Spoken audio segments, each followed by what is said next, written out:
ध्यान लगाकर सुनना। अच्छा ज्ञान, अच्छी बात, अच्छी बुद्धि, चित्त में उतरने की बात अगर कहीं मिल रही हो तो वहां पहले दौड़कर जाकर उस ज्ञान को अर्जित करना, उस ज्ञान को प्राप्त करना। कहीं मिल रहा हो तो चलो।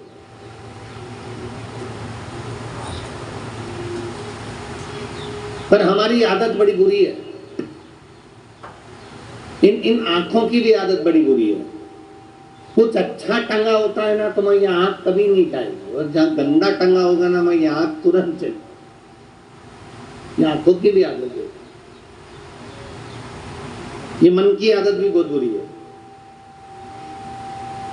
किसी ने तुम्हारे लिए बहुत कुछ करा ना, खूब अच्छा करा, तुम्हें खाना भी अच्छा खिलाया, रुकाया भी अच्छा, सबको काम अच्छा करा, सब कुछ अच्छा करा, और किसी ने जरा सा कुछ तुमको बस बोल दिया, उठते में तुम्हारा जो अच्छा करा हुआ है ना सब गायब हो जाएगा, बस वो बुरा करा हुआ है, इसने मेरे साथ ऐसा किया, बस ऐसा बोल, तो इतना सा ले जाएगा। ये मन की आदत भी बुरी है, ये चित्त की आदत भी बुरी है, ये वृत्ति की आदत भी बुरी है।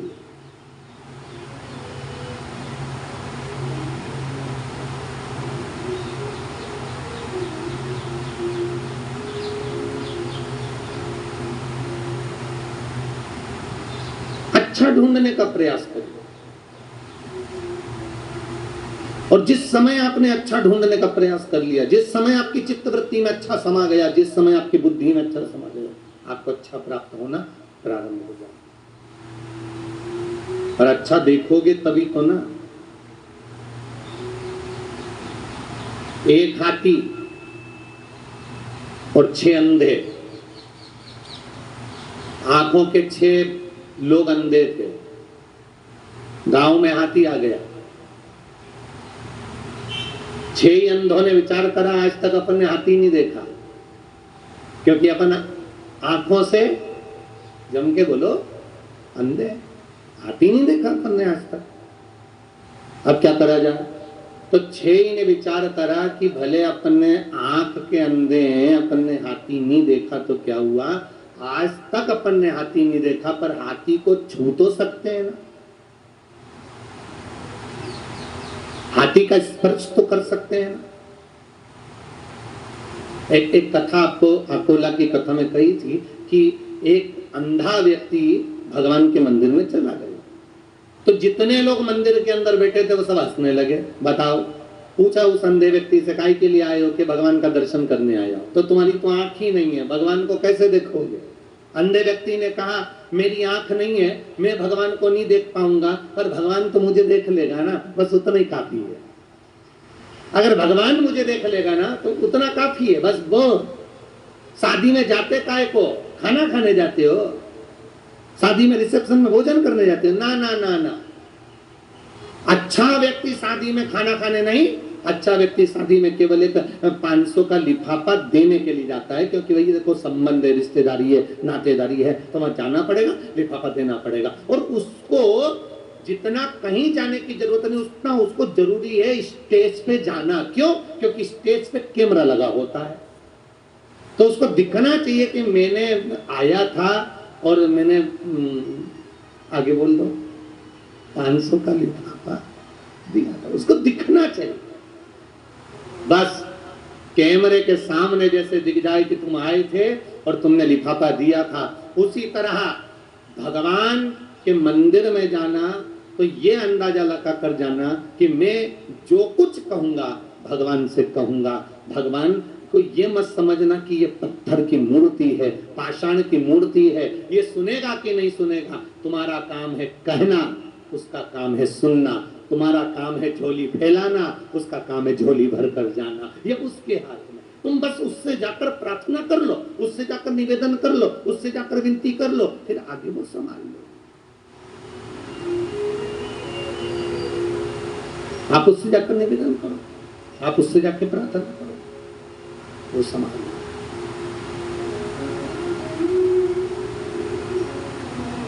शिव कथा कर रही है, भगवान शंकर का संवाद कर रहा है, शिव महापुराण की कथा कर रही है।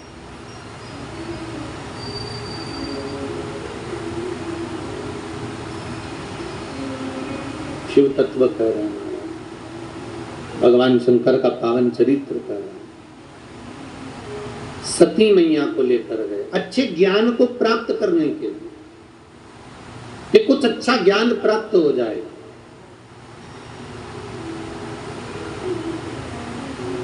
सती मैया बैठ गई कुंभज बाबा की यहाँ कथा सुनने के लिए। बहुत एकदम नई नवेली बहू आए, शादी के 15 दिन हुए, एकदम नई नवेली बहू, शादी के 1 महीना 2 महीना 4 महीना 3 महीना हुआ, 6 महीना हुआ, 15 दिन हुए, 20 दिन हुए, और उस नई नवेली बहू को पति कहीं घुमाने नहीं ले जा रहे और शिव महापुराण में ले जाके बिठा दे, तो नई नवेली बहू को अच्छा लगेगा क्या? बताओ, मुझे कहाँ ले जाकर बिठाया? मैं तो सोची थी, मेरे से कह रहे थे तैयार हो जा, तो मैंने सोचा था होटल ले जाएंगे, पर मुझे क्या मालूम था कि ये कथा में ले जाएंगे। नई नवेली बहू, सती मैया का तो विवाह हुआ, 4 दिन हुए थे माता सती को विवाह करे हुए, और माता सती को भगवान शंकर जी ने ले जाकर कुंभज ऋषि के यहाँ बिठा दिया, अगस्त बाबा के यहाँ बिठा दिया, कथा सुनने के लिए बिठा दिया। अगस्त ऋषि के यहाँ जैसे माता सती शिव जी के साथ कथा सुनने के लिए बैठी और कथा चालू हुई, इतनी देर में कुंभज ऋषि ने सती जी को देखा, फिर शिव जी को देखा। शंकर भगवान समझ गए कि कुंभज ऋषि कुछ देख रहे हैं, समझ गए। कुंभज ऋषि से पूछ लिया, बताओ आप क्या देख रहे थे सती को, क्यों देख रहे थे सती को? मुझे सती को देखने के बाद आपने मुझे क्यों देखा? कुंभज ऋषि ने, अगस्त ऋषि ने कहा, शिव महापुराण की कथा वो कथा होती है जिस कथा में जो बैठकर मांगता है, सोचता है, भगवान उसको 3 महीने के अंदर प्रदान कर देता है। तो ऐसा सती ने क्या मांग लिया? सती ने ऐसा क्या मांग लिया जो तुम बार बार सती को देख रहे थे? भगवान शिव जी ने कहा, क्या मांगा सती ने? कुंभज ऋषि ने कहा, सती बैठे बैठे मन में सोच रही थी, मेरा पति भी मुझे लाया तो कहाँ लाया? कथा सुनने के लिए लाया। शादी के बाद लोग घूमने जाते हैं, भ्रमण करने जाते हैं, मुझे कथा में लेकर आए हो, इससे तो मेरा ये शरीर जलकर भस्म हो जाता तो अच्छा होता। तब कुंभज ऋषि ने भगवान शंकर जी से कहा, इसने कथा में बैठकर सोचा कि इससे तो मेरा शरीर जलकर भस्म हो जाता तो अच्छा। कुंभज ऋषि कहते हैं, अब इसका शरीर जलकर भस्म होगा, ये निश्चित है। आपसे भी निवेदन है, जितने लोग कथा सुनने जाए शिव महापुराण की, जितने लोग भगवान की कथा में जाते हो, सत्संग में जाते हो, प्रवचन में जाते हो, भगवान की भक्ति में जाते हो, तुम्हारे मन में जो तुम सोचोगे बाबा को देने वाला। आप अच्छा सोचो, भगवान ऐसी कृपा करना। आज खेतान परिवार कथा करा रहा है, मेरी झोली में भी इतना धन देना, एक बार मैं भी कथा कराऊं तो वो देगा उतना ही जो तुमने मांगा है। दिल से मांगो, दिल से कहो, बाबा मेरी झोली खाली है, गोदी में एक संतान सुख देना, वो देगा। बाबा ऐसी तकलीफ है, दिल से कहोगे वो सुनेगा, दिल से।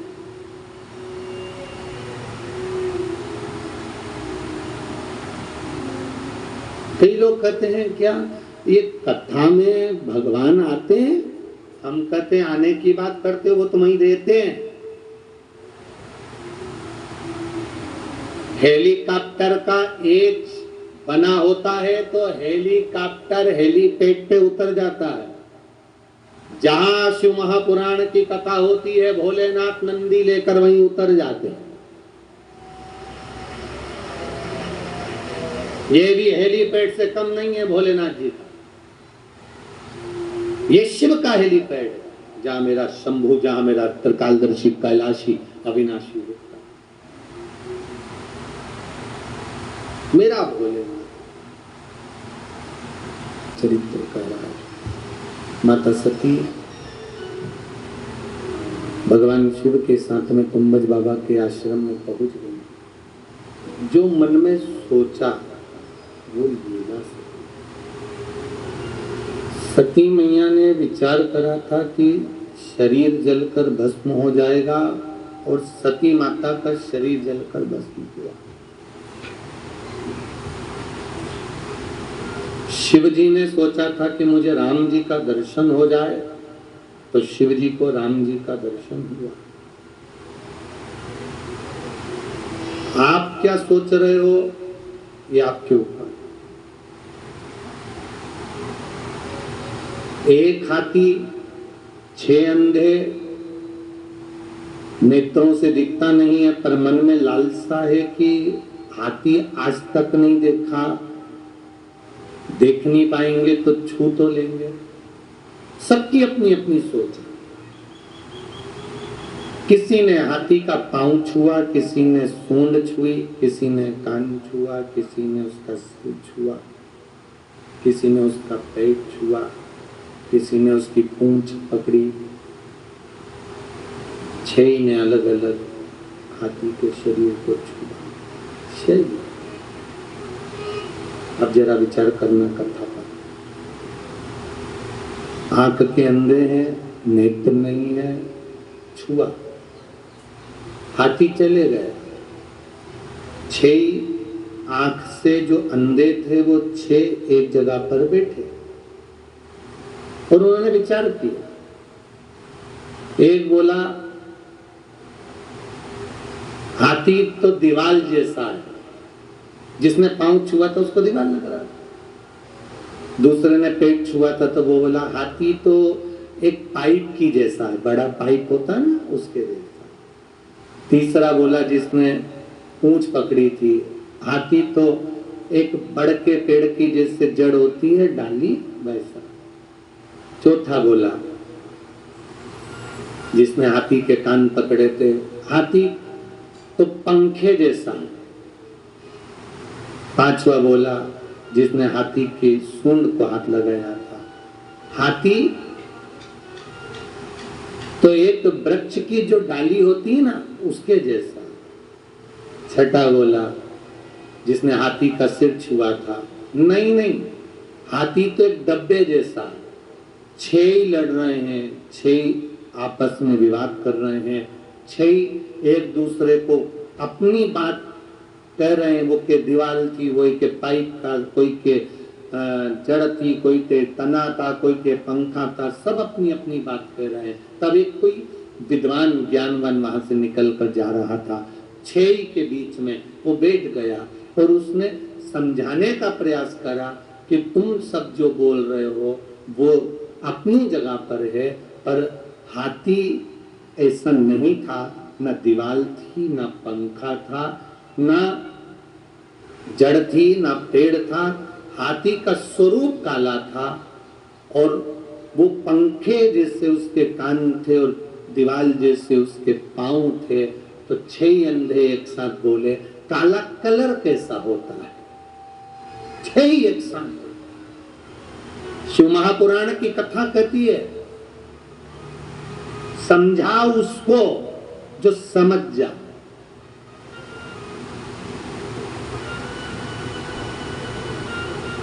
ज्ञान उसी को दीजिए जो प्राप्त कर जाए।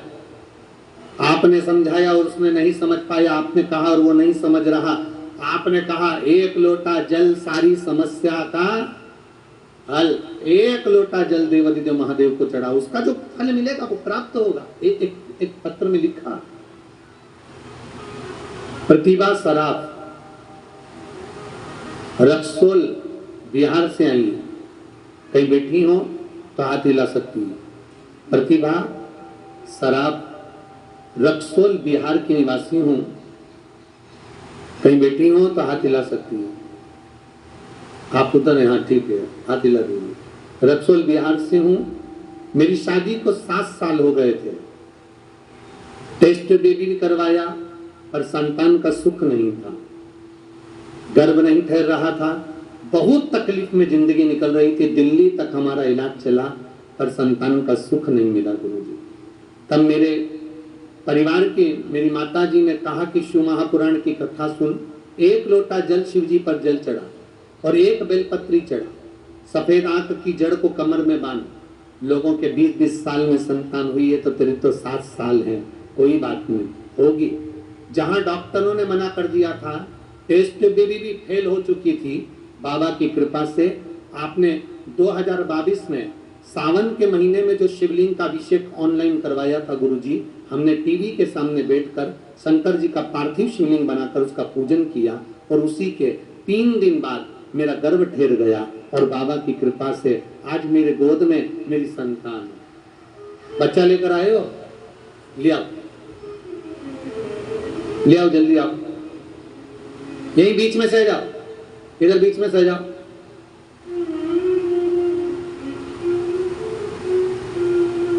हाँ, ले आओ बीच में से, इधर बीच में जगह है ना, इसमें से ले आओ, ले आओ। शिव तत्व को जान, और जो जान गया भगवान शंकर की कृपा को, एक लोटे जल की महत्वता को जो पहचान गया, एक लोटे जल की महत्वता को जो जान गया, एक बेलपत्री के महत्व को जो जान गया, उसने जीवन में सर्वस्व पाया, सर्वस्व। एक लोटे जल की महत्वता को ले, बस निवेदन इतना ही कि हृदय से, चित्त से, मन से, भाव से, दिल से हम जब शंकर जी के मंदिर में जाएं, हम जब शिव जी को एक लोटा जल चढ़ाने जाएं, तब हमारा विश्वास दृढ़ होना चाहिए, हमारा भरोसा पक्का होना चाहिए।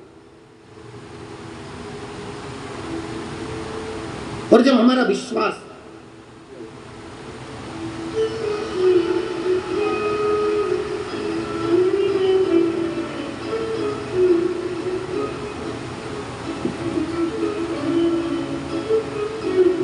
एक बार जोरदार ताली बजाएं।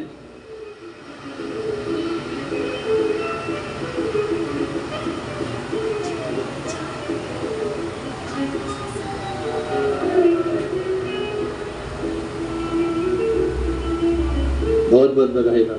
शिव तत्व को जिस समय जाना, जो मांगा दिल से, सती ने मांगा था कि मेरा शरीर जलकर भस्म हो जाए, सती माता का शरीर जलकर भस्म हो गया। भोलेनाथ जी ने मांगा था कि मुझे राम का दर्शन हो जाए, राम जी का दर्शन भोलेनाथ जी को हो गया। शिव महापुराण तो वो पुराण है, कल्प वृक्ष की तरह है शिव पुराण, जो मांगते हैं हमें वो प्राप्त हो जाता है। शिव तत्व देता ही देता है।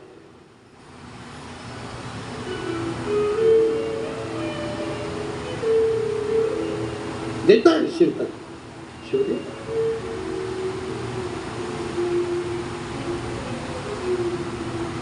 महाराज समझाया उसको जाए, माता सती को समझाया, मेरे देवादिदेव महादेव ने समझाया। जिन्होंने हाथी का स्पर्श किया था उसको समझाया, ये दीवाल नहीं है, ये पंखा नहीं है, ये डाली नहीं है, ये जड़ नहीं है, ये तना नहीं है, ये पाइप नहीं है, हाथी का स्वरूप। जो समझ जाए उसको समझा।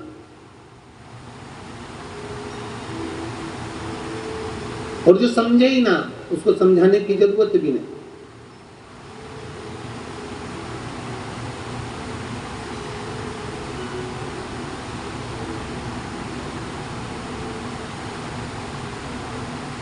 जो समझ जाए उसको समझा।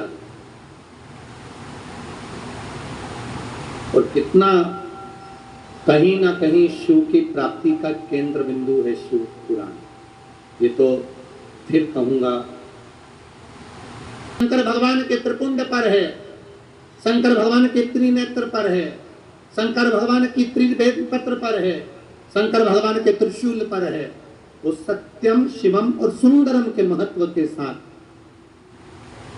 छत्रपति संभाजी नगर औरंगाबाद से 1 जून से 7 जून तक दोपहर में 2 बजे से 5 बजे कथा का तत्व ग्रहण करें। कहीं किस्मत है, शैतान परिवार। बहुत जोरदार बात लिखी है नीरज जी आपने। गुरु जी आप जैसे शिव महापुराण में कहते हैं वैसा वैसा हमारा परिवार करता, और खूब खुशियां हमारे परिवार में आ गई। पहले तकलीफें थी, बाबा ने सब दूर कर कर आज खुशियां आ गई।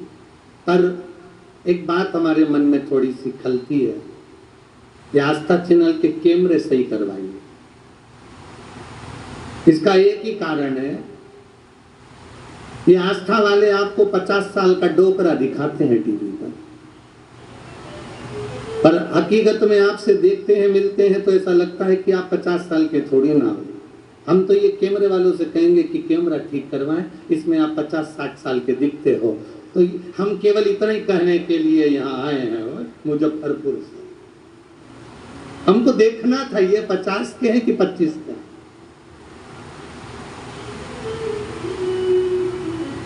नीरज अग्रवाल, साधुवाद आपको। अब आपने ओरिजिनल में देख लिया ना, जितने के हैं वो भोलेनाथ को मालूम है। अलमस्त रहो, आनंद बैठिए। श्री शिवाय नमस्ते। शिव तत्व को जानो, अपनी अविरल भक्ति को जानो। और जिसने शिव तत्व को पहचान लिया, जान लिया, माता सती नहीं जान पाई थी कि मैं कुंभज ऋषि की यहाँ कथा सुनने जा रही हूँ तो मेरे साथ में होगा क्या। मैं बैठकर अगर मन में कुछ विचार लेकर आऊंगी तो मुझे जलकर भस्म होना पड़ेगा। ये सती मैया को नहीं मालूम था। आप तो कथा में जाकर बैठ जाते हो, आपके मन में क्या आ रहा है किसी को नहीं मालूम, पर आपको वो प्राप्त होता है कब? जब हम शिव महापुराण की कथा 7 दिन तक श्रवण कर लेते हैं तो बाबा वो प्रदान कर ही देता है। आप क्या सोच रहे हैं, क्या मांग रहे हैं, क्या विचार कर रहे हैं, ये आपके चित्त पर। सती मैया जलकर भस्म हो, समझाया मेरे भोलेनाथ जी ने, मत जा, नहीं मानी। ज्ञान उसको दिया जाए, समझाया उसको जाए जो समझ जाए। रावण को समझाने का प्रयास विभीषण ने करा था। रावण को समझाने का प्रयास विभीषण कर रहे थे, बार बार समझाने का प्रयास करा, विभीषण समझ जा। विभीषण ने समझाया रावण को, भैया समझ जाओ, भैया समझ जाओ। रावण समझने को तैयार नहीं था, लात मार दी, धक्का दे दिया, चले गए। जब दुनिया ठोकर मार देती है, जब दुनिया लात मार देती है, ठोकर मार देती है, तब व्यक्ति ठोकर खाकर परमात्मा की शरण में पहुंचता, तब पहुंचता। सती मैया भी गई, समझाया, ना मानी तो पहुंची। और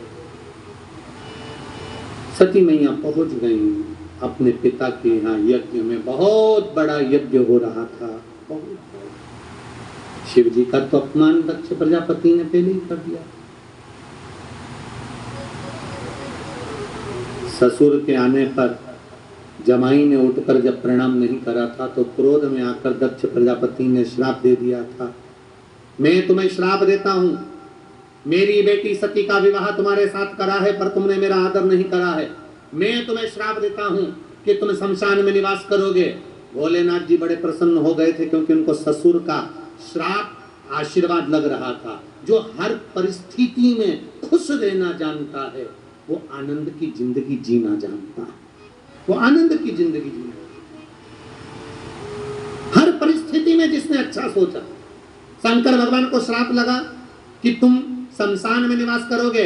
भोलेनाथ जी हर परिस्थिति में खुश रहते थे, उन्होंने उसमें भी अच्छा देख लिया। मेरे ससुर जैसा दुनिया में कोई ससुर नहीं होगा, मेरे दक्ष प्रजापति ससुर जैसा दुनिया में कोई ससुर नहीं होगा, किसी का ससुर ऐसा नहीं होगा जिसने मुझे प्लाट भी दिया तो ऐसी जगह दिया जहां कोई कब्जा ही नहीं करेगा। शमशान में रहने के लिए प्लाट दिया है तो वहां कब्जा कौन करेगा। अच्छा देखा, आप अच्छा देखो, अच्छा दिखेगा।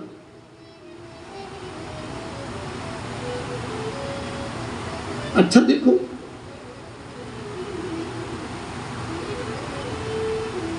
हर परिस्थिति में अच्छा ढूंढने का प्रयास करो। एक शिष्य गुरु जी के पास में आया और शिष्य ने गुरु जी से कहा, गुरु जी एक भक्त आया है, गाय दे रहा है, गाय दे रहा है। गुरु जी ने कहा ले लो, रोज दूध मिलेगा, खाएंगे पिएंगे मौज करेंगे, ले लो गाय। गाय ले लो। 6 महीने के बाद वही भक्त वापिस आ गया, गुरु जी भक्त आया है, वो अपनी गाय वापिस ले जा रहा। गुरु जी ने कहा ले जान दो, गोबर उठाने का टेंशन खत्म हो गया। हर परिस्थिति में अच्छा देखो, मिल गया तो ठीक, ना मिले तो ठीक, और नहीं तो चिंता तो घेर रही है। जिसको दुखी, कई लोग ऐसे रहते हैं जो दुख से बाहर ही नहीं हो पाते। एक व्यक्ति, एक मित्र दूसरे मित्र के पास बैठा था और बैठकर कह रहा था, मेरा मन है कि ताजमहल बनाऊं। बोलो बोलो सुन के, मेरा मन है कि ताजमहल बनाऊं पर मुझे मुमताज नहीं मिल रही है। दूसरा बोला, मेरा भी मन है कि मैं ताजमहल बनाऊं पर मेरी मुमताज मर नहीं रही है। ताजमहल दोनों को बनाओ, दोनों बनाओ। एक कह रहा है कि मैं हूं, पर मुझे बोलो बोलो जम के बोलो रे नेपाल देश वालों, बोलो मुझे मुमताज मिल नहीं रही है। और दूसरा कह रहा है ताजमहल में भी बनाना चाहता हूं, पर मेरी मुमताज मर नहीं रही। दोनों टेंशन, एक को मिल नहीं रही, एक की निपट नहीं रही। दोनों टेंशन। हर परिस्थिति में सुख देखो, हर परिस्थिति में खुश होना सीखो। मिल गया तो ठीक है, ना मिला तो ठीक है, प्राप्त हुआ तो ठीक है, ना प्राप्त हुआ तो ठीक है। पंडाल के अंदर बैठे कथा सुन रहे हो तो ठीक है, कथा पंडाल के बाहर बैठकर सुन रहे हो तो ठीक है, पंखे की हवा मिल रही है तो ठीक है, नी मिले तो ठीक है। ये सोच लेना कि आज पंखे की हवा मिल रही है, जब मर जाएंगे, आग लगाएंगे, तब कौन सा पंखा लगाएंगे, तब कौन सा पंखा आने वाला। हर परिस्थिति में जो सुख देख लेता है, हर परिस्थिति में जो व्यक्ति खुश रहना सीख जाता है, उसकी जिंदगी आनंदमय हो जाती है। आनंदमय। अमीरी में, गरीबी में, सब में सुख देखो। एक व्यक्ति कह रहा था, गुरुजी जब से मोबाइल आया है ना, तब से हमारी जीवन में खुशियां आई है। हमने कहा ऐसी कौन सी खुशी तुम्हारी जिंदगी में आ गई? कहा गुरुजी रोज कथा सुनने को मिल जाती है। हमने कहा अब तुमने मोबाइल आने की सुख देखा, अब दुख भी तो देखो। मोबाइल आया, कैमरा खत्म कर दिया।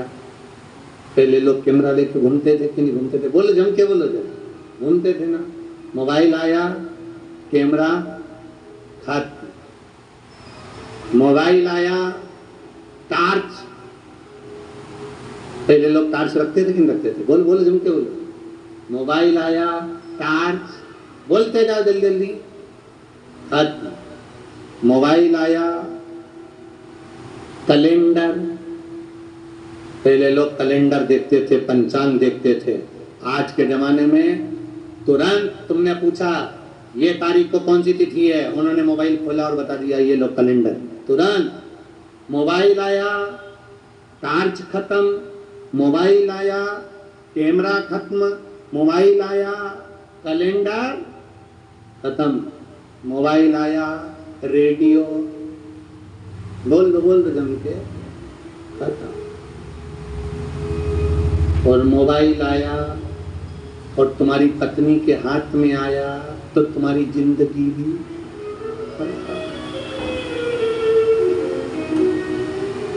गए। फिर वो बोलते ना गई भैंस। बस मोबाइल आया, कैमरा खत्म। मोबाइल आया, रेडियो खत्म। मोबाइल आया, टार्च खत्म। मोबाइल आया तो कैलेंडर खत्म। और वो ही मोबाइल तुम्हारी पत्नी के हाथ में आया, फिर तुम खत्म। इसलिए सावधानी रखिए। अच्छाई है उसमें मना नहीं। माता सती को शिवजी समझा रहे हैं, सती समझ जा, सती ज्ञानवान है, समझ जा। सती मैं तुझे समझा रहा हूं, समझ जा। सती अपने पिता के घर में मत जा। सती अपने पिता के पास मत जा। सती मैं तुझे समझा रहा हूं, समझ जा। सती मानने को तैयार नहीं होती। जब एक पहलू से ना समझे तो फिर दूसरा पहलू होता है कि जो ललाट पर लिखा है वो होकर मानेगा, जो किस्मत में लिखा वो होकर मानेगा। जा सती। और सती चली गई यज्ञ के कुंड में। अपने पिता के यहाँ सबका आदर था, सबका सम्मान था, सबका सत्कार था। पिता के यहाँ सबका आदर हो रहा था, पर सती के पति का कोई आदर नहीं था। यज्ञ की अग्नि में सती माँ कूद कर प्राणों को त्याग दी। शिव जी को मालूम पड़ा, उन्होंने वीरभद्र को उत्पन्न किया, पूरी यज्ञशाला को ध्वंस कर दिया। पूरी यज्ञशाला।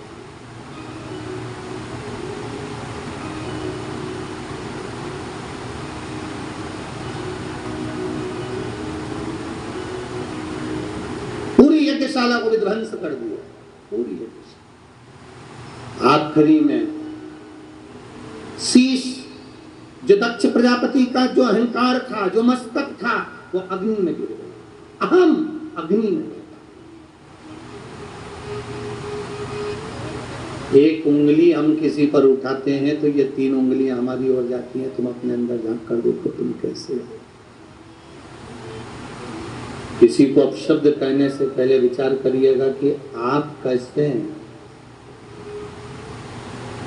अभी आकोला की कथा में कहा था, कोई चिल्लाकर तुमसे कह दे, एक शब्द बस जम के कह दे कुत्ता,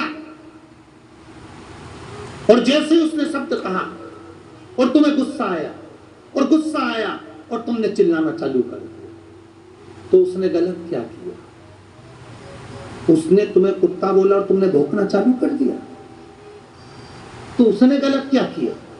जब तुम्हें कोई गाली दे रहा है, जब तुम्हें कोई अपशब्द कह रहा है, जब तुम्हें कोई आड़ा टेढ़ा कर रहा है, उस जगह पर तुम्हें चुप रहना चाहिए। अगर तुम चुप रहोगे तो उसने जो कहा है वो संबोधन उसके लिए कहा है, आपके लिए नहीं कहा गया। उसने कहा तुमको कुत्ता, और जैसे ही कुत्ता कहा और तुमने भौंकना चालू करा, अपशब्द कहना चालू करा, ताने देना चालू करा, गाली देना चालू करा, आड़ा टेढ़ा बोलना चालू करा, तो सीधी बात है कि तुमने भौंकना चालू कर दिया। मतलब ये पक्का है कि उसने जो कहा था तुम वो हो।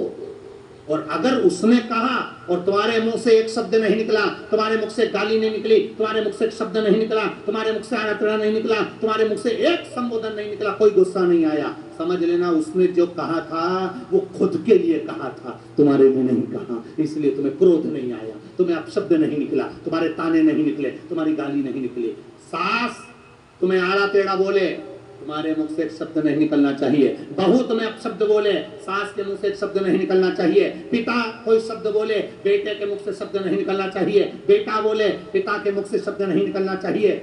आड़े टेढ़े शब्द जब कोई बोलता है तो वो दूसरे के लिए नहीं बोलता, खुद के लिए बोलता है। वो बोलकर दिखाता है कि हम हैं क्या, वो बोलकर दिखाता है कि हम क्या हैं, हमारा संबोधन क्या है।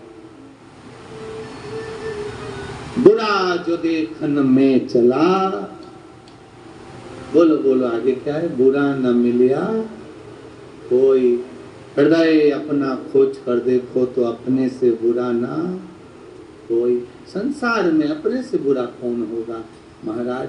जितना जहर तो बिच्छू में नहीं भरा, जितना जहर तो सांप में नहीं भरा, जितना जहर तो गोरिया में नहीं भरा, जितना जहर मच्छर में नहीं भरा, उतना जहर तो मनुष्य में भरा है। सांप का काटा हुआ दिख जाता है कि सांप जा रहा है, ये जहरीला है।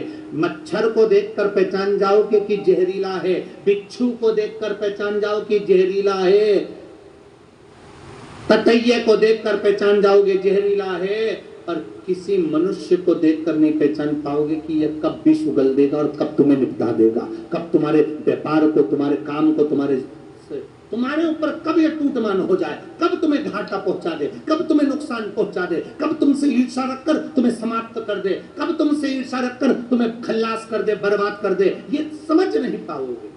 सांप को देखकर पहचान जाओगे तो दूर हट जाओगे, बिच्छू को देखकर पहचान जाओगे दूर हट जाओगे, मच्छर को देखकर पहचान जाओगे दूर हट जाओगे, पर मनुष्य को कैसे पहचानोगे कि नुकसान देगा कि फायदा देगा?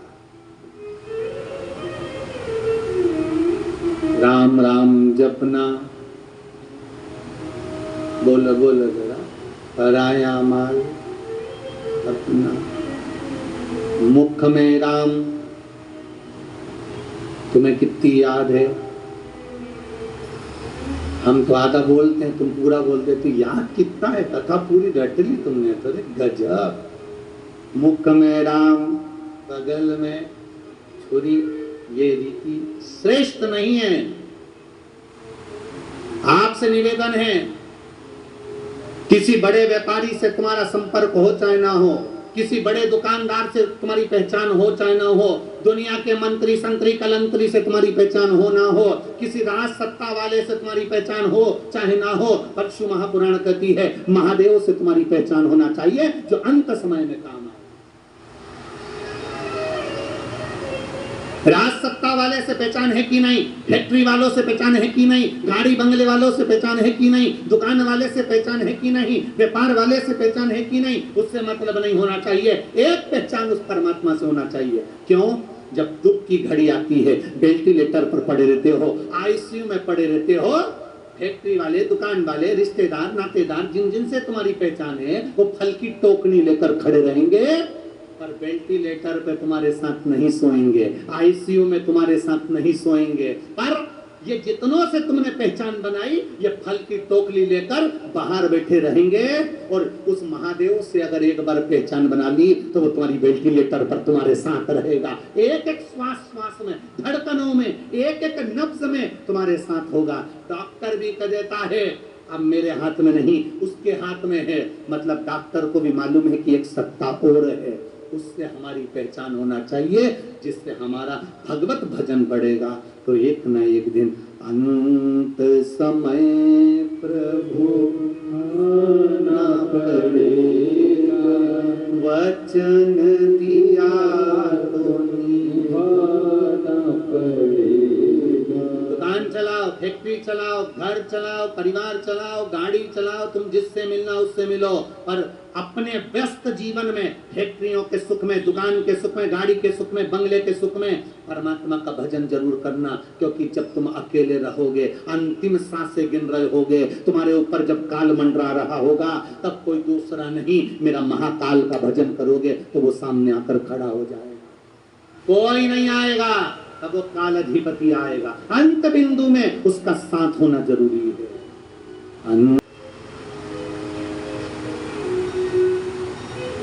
आप अपने पति से हमेशा कहती हो दूध की थैली ले आओ, अपने पति से कहती हो बाजार से सब्जी ले आओ, अपने पति से कहती हो किराना ले आओ, अपने पति से कहती हो बच्चों के कपड़े ले आओ, अपने पति से कहती हो बच्चों की कॉपी किताब ले आओ। तो एक काम जरूर करना, अपने पति से इतना जरूर करना कि एक लोटा जल महादेव को चढ़ाया, क्योंकि वो तुम्हारे काम आएगा।